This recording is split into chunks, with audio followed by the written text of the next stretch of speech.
Hello viewers, welcome back to the channel. You are watching BJMC Communicator and I'm with you Simranjeet Singh. तो आज हम करने जा रहे हैं मीडिया लॉज एंड एथिक्स। तो मीडिया लॉज एंड एथिक्स जो हमारा सब्जेक्ट है, ये सबसे मुश्किल सब्जेक्ट बच्चे इसको मानते हैं, अपने बीजेएमसी कर रहे हो या एमजेएमसी कर रहे हो, क्योंकि इसके अंदर काफ़ी सारे लॉज होते हैं, काफ़ी सारी टेक्निकल चीज़ें होती हैं, काफ़ी सारी टर्म्स होती हैं, जार्गन्स होते हैं एंड लॉज, ये सारी चीज़ें समझना मतलब काफ़ी मुश्किल लगता है बच्चों को। तो इसको समझने के लिए मैं सबसे पहले आपके लिए टर्मिनोलॉजीज आज वीडियो लेके आया हूँ। तो टर्मिनोलॉजीज में हम सबसे पहले फर्स्ट पार्ट है टर्मिनोलॉजीज का, इसके 3-4 पार्ट बनेंगे। तो अभी आज सबसे पहले फर्स्ट पार्ट मैं अपलोड कर रहा हूँ, क्योंकि इसके अंदर हम बात करेंगे कुछ टर्मिनोलॉजीज की। अगर मैं आपको एक साथ सारी टर्म्स बता दूंगा तो शायद आपको समझने में दिक्कत हो और वीडियो भी काफ़ी लेंथी हो जाएगी, काफ़ी लंबी हो जाएगी। तो सबसे पहले कुछ टर्मिनोलॉजीज से इस वीडियो में हम 5 टर्मिनोलॉजीज की बात करेंगे। तो शुरू करते हैं। सबसे पहले हम जाते हैं बिल पे। तो एक जो बिल है, बिल क्या होता है, हम सबको पता है कि ये जिसने पॉलिटिकल साइंस पढ़ी है उनको थोड़ा एक अंदाजा होगा या काफी हद तक उन्हें पता होगा। तो जो बिल है, एक a bill can be considered as initial stage of an act. किसी भी एक्ट की, जो भी कोई एक्ट होता है उसकी जो इनिशियल स्टेज है वो एक बिल होती है। It is a proposal to draft a new law. Usually bill is a form of a document that summarize what is the policy behind the proposed law and what is to be the proposed law। यानी कि जो bill है वो एक initial stage है किसी act की, और ये जो बिल है ये मतलब एक प्रपोजल होता है, या हम ड्राफ्ट करते हैं किसी एक न्यू लॉ को जो हम लाना चाहते हैं, तो ये उसका एक प्रपोजल होता है। और जो ये बिल है, ये अमूमन यूजुअली जो बिल होते हैं ये एक समरी होती है। अगर हम कहें तो समरी यानी कि जो ये पॉलिसी है, जो हम प्रपोज कर रहे हैं, जो लॉ है ये, इसके पीछे की पॉलिसी क्या है और ये मतलब कैसे काम करेगा, क्या सारी चीज़ें होंगी, वो सारा जो लेखा जोखा होता है वो एक बिल में होता है। A bill can be introduced by government itself और proposed by a member of parliament. यानी कि जो बिल है वो कौन कौन ला सकता है। जो बिल है उसको या तो गवर्नमेंट ला सकती है अपनी तरफ से, जैसे कि अभी हम बीजेपी गवर्नमेंट है एनडीए की, तो बीजेपी गवर्नमेंट अभी कोई लॉ लेके आ सकते, तो वो गवर्नमेंट की तरफ से होगा। नहीं तो उसके अलावा अगर कोई एक एमपी भी है, इंडिविजुअल कोई एमपी अपने आप से लाना चाह रहा है, तो वो अपने आप से भी कोई एमपी, मेंबर ऑफ पार्लियामेंट, एक लॉ को लेके आ सकता है। कोई मिनिस्टर हो या कोई भी हो, वो एक लॉ को प्रपोज कर सकता है पार्लियामेंट में। So the bill is placed in the lower house of the parliament, and after discussion, once it has been passed, the bill goes to the upper house for approval। यानी कि जो bill है सबसे पहले वो कहाँ पेश होगा, जो बिल है वो सबसे पहले पेश होगा लोअर हाउस में, यानी कि निचले सदन में। उसके बाद वो उच्च सदन में जाएगा, ऊपरी सदन में जाएगा, यानी कि अपर हाउस में। लोअर हाउस हमारा जो यहाँ निचला सदन होता है वो होता है हमारा लोकसभा, और जो हमारा अपर हाउस होता है वो होता है हमारा राज्यसभा।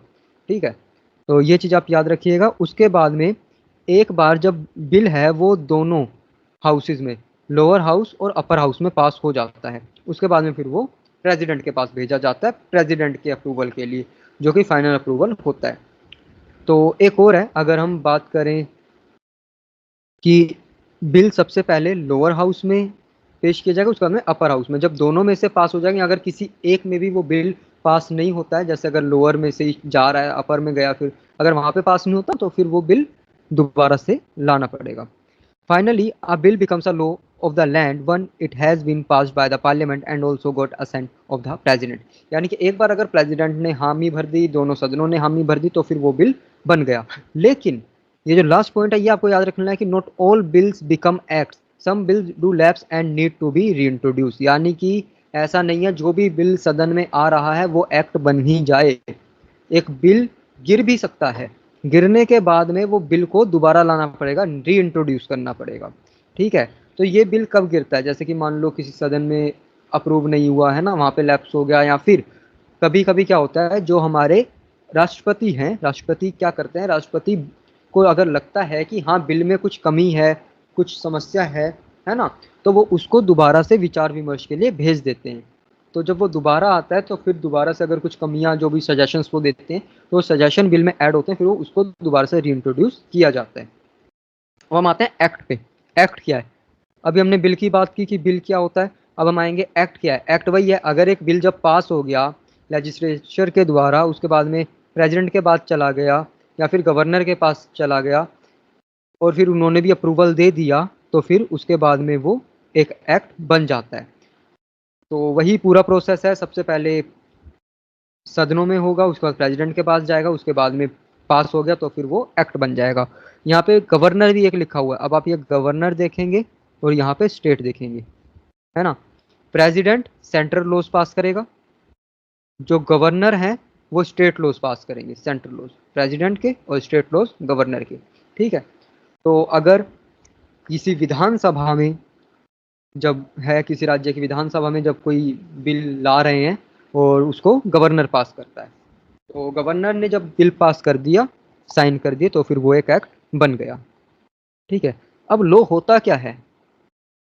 सबसे पहले तो हमारा सब्जेक्ट यही है ना, मीडिया लॉज एंड एथिक्स। तो लॉज क्या होते हैं भाई? जो मानने पड़ते हैं सबको, कानून है ना। एथिक्स अगर कहें तो हम आपके ऊपर थोप नहीं सकते या फिर लागू नहीं कर सकते, एथिक्स आपको खुद फॉलो करने होते हैं, आप खुद फॉलो करते हैं, है ना।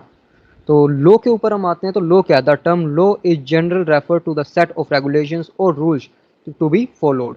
यानी कि ऐसे रूल्स एंड रेगुलेशंस जो कि फॉलो किए जाते हैं वो होते हैं, हाँ, वो होते हैं हमारे law. Law can be in the form of an act, ordinance, order bylaw, rule, regulation etcetera. तो जो कि है हमारा लॉ क्या है? वो एक एक्ट, किस किस फॉर्म में लॉ हो सकता है? वो एक एक्ट हो सकता है, ऑर्डिनेंस हो सकता है, ऑर्डिनेंस क्या है हम आगे बात करेंगे, एक ऑर्डर हो सकता है, बाय लॉ हो सकता है, रूल हो सकता है, या फिर रेगुलेशन हो सकता है। इन सब के बारे में हम आगे बात करेंगे। ये सारी टर्मिनोलॉजीज हैं, आगे पार्ट 2 पार्ट 3 में आपको ये टर्मिनोलॉजीज मिल जाएंगी। An act is subset of law. एक जो एक्ट है ये एक लॉ का सबसेट होता है, पार्ट होता है। ठीक है। It has the power to confer legal rights, obligations, liabilities etcetera. तो इसके पास पावर होती है कन्फर करने की legal rights, obligations and liabilities को, एक लॉ के पास। अब आगे लॉ क्या है? Law can include many provisions of all legitimate acts passed by the legislature. ये हैं जो कि एक्ट्स पास होते हैं लेजिस्लेचर के अलावा द्वारा, है ना। Act and codes from India prior to independence, ordinance passed by the president और governor of a state, rulings from the Supreme Court or High Courts, and authorized orders, notice, rule, and other actions issued by the authority। यानी कि क्या है?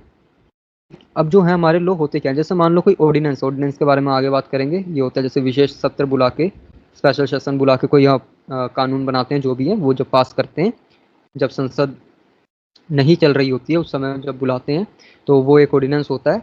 तो ordinance जो कि पास किए जाएं प्रेसिडेंट या फिर गवर्नर के द्वारा, वो हो गए हमारे लॉ। सुप्रीम कोर्ट या हाई कोर्ट्स की रूलिंग्स हो गई या किसी, है ना, वो हो गए लॉ। जैसे भाई सुप्रीम कोर्ट ने कुछ बोल दिया कि ये है, तो वो ऐसे माना जाएगा भाई, वो एक लॉ है। हाई कोर्ट ने बोल दिया, माना जाएगा।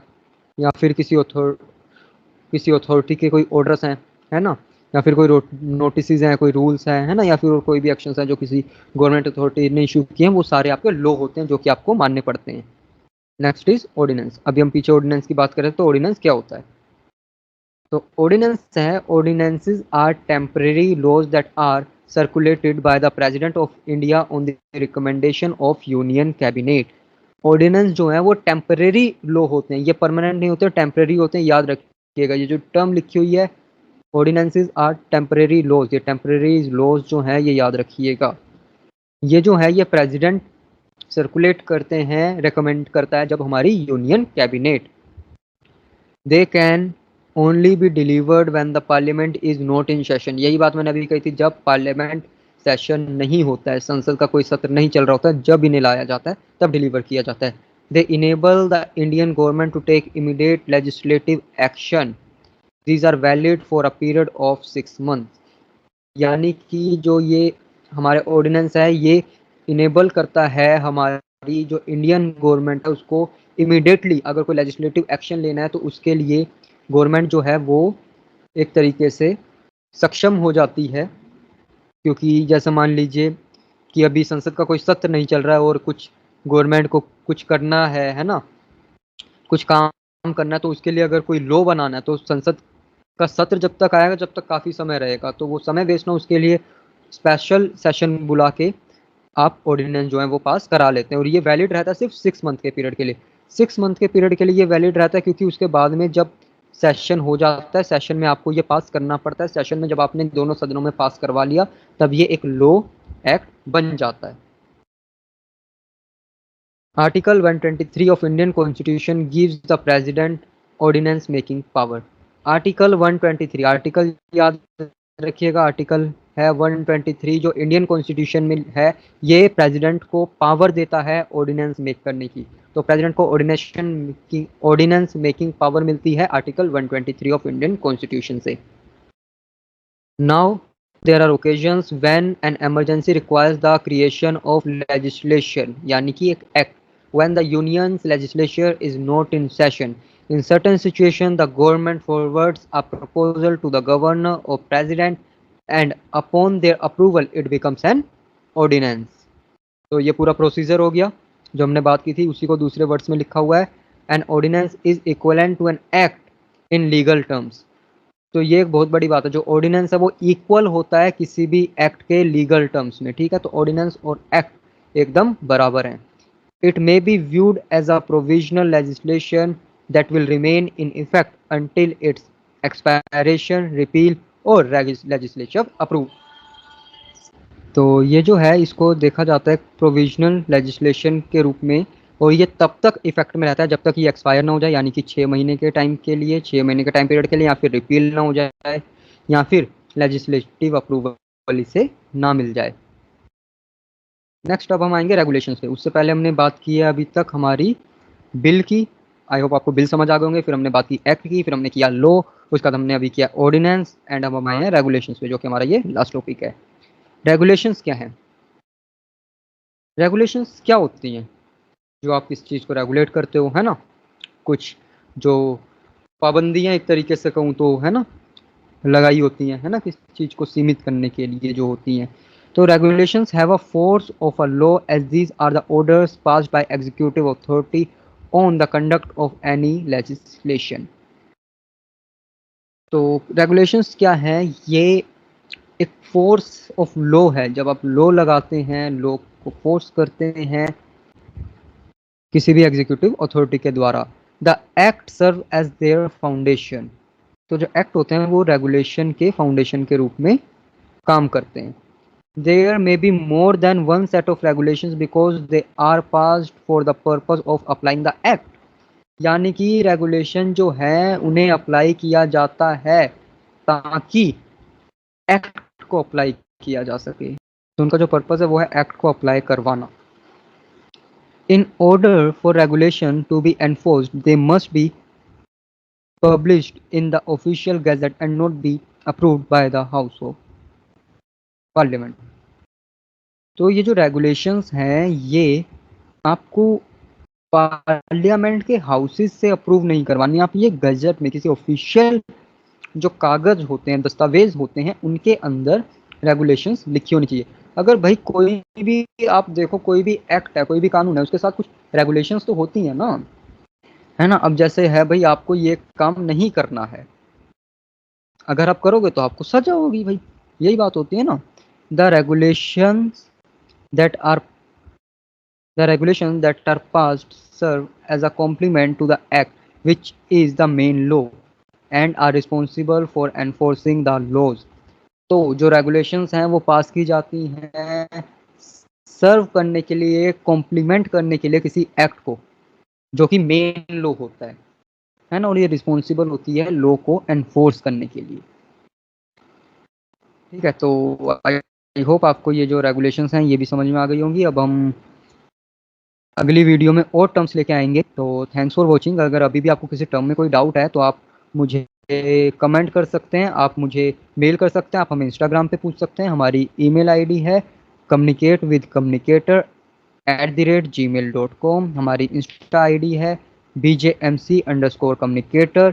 आप हमें इंस्टा पे डीएम कर सकते हैं, फॉलो कर सकते हैं, वहाँ पे आपको इन्फॉर्मेशन मिलती रहेगी। उसके अलावा आप हमें कमेंट सेक्शन में यहाँ पे जो भी डाउट है उन्हें पूछ सकते हैं। मैं जल्द से जल्द आपकी जो भी उन्हें क्लियर करने की कोशिश करूँगा। So thanks for watching. अब आपसे मिलते हैं एक नई वीडियो में, तब तक के लिए बाय बाय।